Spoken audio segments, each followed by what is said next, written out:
आइए जानते हैं आज के कुछ प्रमुख अंतर्राष्ट्रीय खबरों को। पहले एक नजर आज की हेडलाइंस पर। प्रोटोकॉल तोड़कर हजारों की भीड़ में भगवान रघुनाथ के रथ तक पहुंचे पीएम मोदी, लिया आशीर्वाद। रावण के आशीर्वाद से करते हैं नौकरी, यहां दशहरे पर होती है राक्षस राज की आरती। शाह ने अजान के लिए स्पीच रोकी, कहा मुझे चिट्ठी मिली कि मस्जिद में प्रार्थना का समय हुआ है, बंद हो गई हो तो शुरू करूं। दशहरा रैली से पहले ठाकरे गुट को लग सकता है बड़ा झटका, हाईवे पर शिंदे और ठाकरे गुट के समर्थकों में भिड़ंत। टीआरएस नहीं अब बीआरएस होगा नाम, केसीआर ने लॉन्च की नेशनल पार्टी।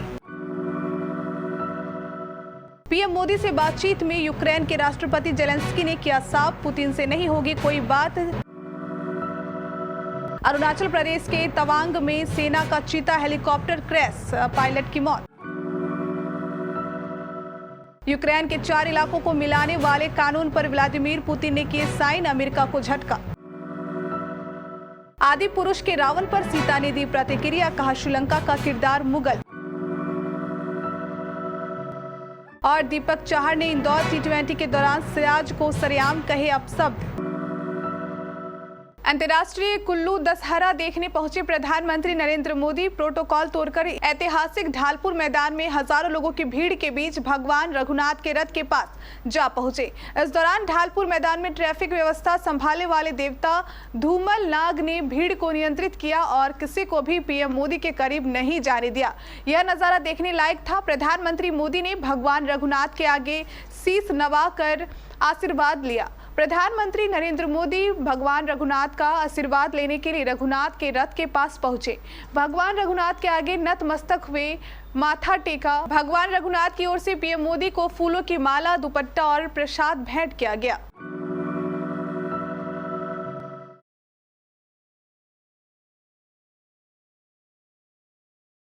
देश भर में विजयदशमी का पर्व रावण पर राम की जीत के उत्सव के तौर पर मनाया जाता है। देश भर में इस मौके पर कुंभकर्ण, मेघनाथ और रावण के पुतले फूके जाते हैं। हालांकि कई गांव ऐसे भी हैं जहां रावण की पूजा होती है। ऐसा ही एक गांव महाराष्ट्र के अकोला में भी है, जहां दशहरे पर पुतला दहन नहीं होता है बल्कि राक्षस राज रावण की आरती होती है। अकोला जिले के संगोला गाँव के कई निवासियों का मानना है कि वे रावण के आशीर्वाद के कारण नौकरी करते हैं और अपनी आजीविका चलाने में सक्षम है और उनके गांव में शांति व खुशी राक्षस राज की वजह से है। केंद्रीय गृह मंत्री अमित शाह ने बुधवार को बारामूला में अपनी रैली के दौरान स्पीच रोक दी। वजह थी अजान। गृह मंत्री ने कहा मुझे चिट्ठी मिली कि मस्जिद में प्रार्थना का समय हुआ है, अब समाप्त हो गया है, अगर कहे तो स्पीच फिर से शुरू करूं क्या। बारामूला में रैली को संबोधित करते हुए कहा कि गुपकार मॉडल में युवाओं के लिए पत्थर बंद कॉलेज बंदूक है, मोदी मॉडल में युवाओं के लिए IIM, IIT, AIIMS, नीट है। युवाओं को पत्थर नहीं, पढ़ाई लिखाई चाहिए। शाह 3 दिन के दौरे पर जम्मू कश्मीर पहुंचे हैं। बुधवार को उनके दौरे का आखिरी दिन है। देश की आर्थिक राजधानी मुंबई इन दिनों राजनीति के केंद्र में है। विजयादशमी के मौके पर शिवसेना के दोनों घड़े अलग अलग जगहों पर दशहरा रैली का आयोजन कर पार्टी पर अपने दावों को मजबूत करने में जुटे हैं। शिंदे गुट और ठाकरे गुट की ओर से इसको लेकर बड़े बड़े दावे भी किए जा रहे हैं। इन सबके बीच शिंदे गुट के सांसद कुपान तूफाने ने चौंकाने वाला बयान दिया है। उन्होंने ठाकरे गुट के 5 विधायक और 2 सांसदों के शिंदे गुट में शामिल होने का बड़ा दावा किया है। उनके इस दावे से सियासी उबाल चरम पर पहुंच गया है। दूसरी तरफ ठाकरे और शिंदे गुट के नेता और कार्यकर्ता दशहरा रैली को मेगा शो बनाने की कोशिशों में जुटे हैं। नासिक मुंबई हाईवे पर शिंदे गुट और ठाकरे गुट के समर्थकों में जबरदस्त भिड़ंत हो गई है।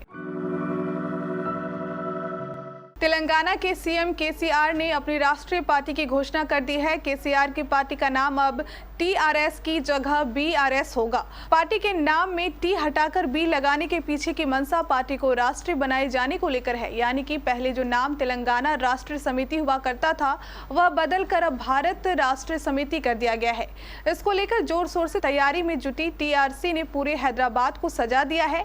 वहीं केसीआर भी पार्टी की घोषणा करने के लिए तेलंगाना भवन पहुंचे थे।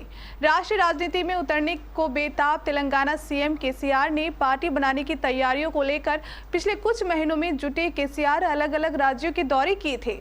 इसके साथ ही केसीआर ने तेलंगाना के विकास मॉडल की पेशकश कर विपक्षी दलों के नेताओं से मीटिंग भी की थी, जिसके बाद तेलंगाना के सीएम ने दशहरे के मौके पर अपनी पार्टी के नाम को लेकर घोषणा करने की बात कही थी।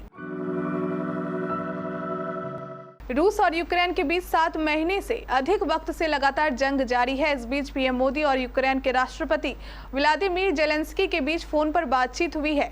यूक्रेनी राष्ट्रपति व्लादिमीर जेलेंस्की ने पीएम मोदी के साथ एक कॉल के दौरान कहा कि यूक्रेन रूसी संघ के वर्तमान राष्ट्रपति के साथ कोई बातचीत नहीं करेगा। उन्होंने यूक्रेन की संप्रभुता और क्षेत्रीय अखंडता के लिए भारत के समर्थन के लिए भी प्रधानमंत्री नरेंद्र मोदी को धन्यवाद दिया।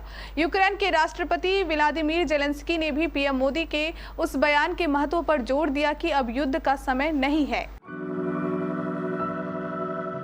देश भर में विजयदशमी की तैयारियों के बीच एक बुरी खबर है। बुधवार को अरुणाचल प्रदेश में सेना का हेलीकॉप्टर क्रैश हो गया। खबर है कि हादसे में एक पायलट की मौत हो गई है। अधिकारियों ने जानकारी दी है कि हादसा उस वक्त हुआ जब हेलीकॉप्टर नियमित उड़ान भर रहा था। फिलहाल सेना की वजह से दुर्घटना का पता लगाया जा रहा है। यूक्रेन के 4 क्षेत्रों के रूस में विलय को मंजूरी देने वाले कानून पर राष्ट्रपति व्लादिमीर पुतिन ने हस्ताक्षर कर दिए हैं। ये इलाके पूर्वी यूक्रेन के हैं जिन पर रूसी सेना ने हमला करके कब्जा कर लिया था। व्लादिमीर पुतिन के इस कदम से अमेरिका समेत पश्चिमी देश भड़क सकते हैं। रूस का यह फैसला अंतर्राष्ट्रीय नियमों के भी विपरीत है। इसी सप्ताह रूसी संसद के दोनों सदनों ने यूक्रेन के दोनेत्स्क, लुहांस्क, खेर्सन और जापोरिजिया के विलय वाले कानून को पारित कर दिया था। इसके बाद व्लादिमीर पुतिन को इस पर साइन करना था। पुतिन ने इस कानून को मंजूरी दे दी है तो इसके साथ ही इन इलाकों पर भी रूस का कब्जा हो गया है। रामानंद सागर की रामायण में माता सीता की भूमिका निभाने वाली दीपिका चिखिलिया ने अब आदि पुरुष फिल्म के रावण के लुक पर प्रतिक्रिया दी है।